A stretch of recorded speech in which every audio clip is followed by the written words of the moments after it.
Hi, and thanks for logging on to the Daily DVAR HALACHA. Here's a brand new halacha for us for Tuesday, 27th of April and the 15th of Iyar.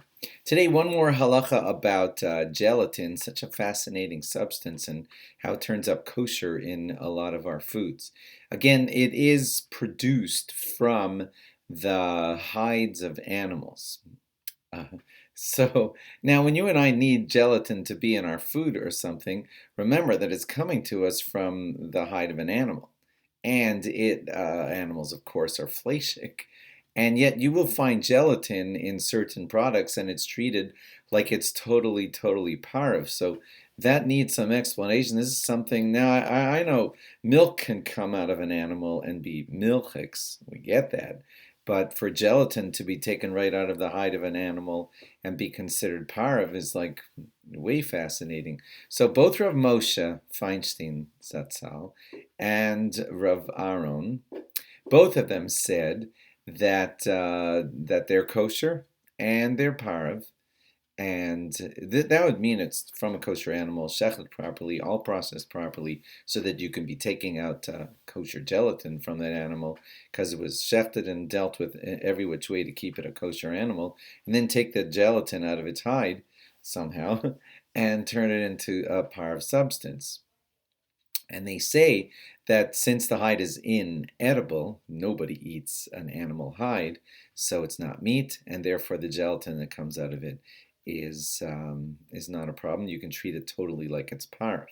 Okay, but there's one more consideration that would seem to throw a monkey wrench in this, and that is that the Pri Megadim is quoted as saying that still, rabbinically speaking, you would, if you could somehow cook an animal hide after it was kosher processed and everything, rabbinically you shouldn't still have it with milk.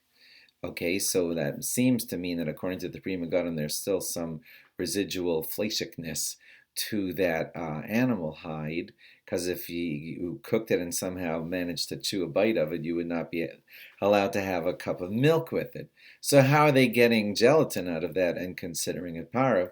But the explanation seems to be quite simple. It's that by the time you have this animal hide, which even according to this thing that the Pri Megadim said, but when you remove gelatin from an animal hide, you have to do such an incredible amount of chemical processing to turn it into gelatin that it loses like all of its relationship to that hide, because so many chemical things have happened to it that by then, although the Pri Megadim had said that there was a bit of a rabbinical fleshikness sort of on the hide, to the point that you wouldn't have it together with milk, but by the time you get gelatin out of that hide, it's so far removed even from that status that you could consider the gelatin still emanated from a cow, and you could still consider that gelatin totally parve.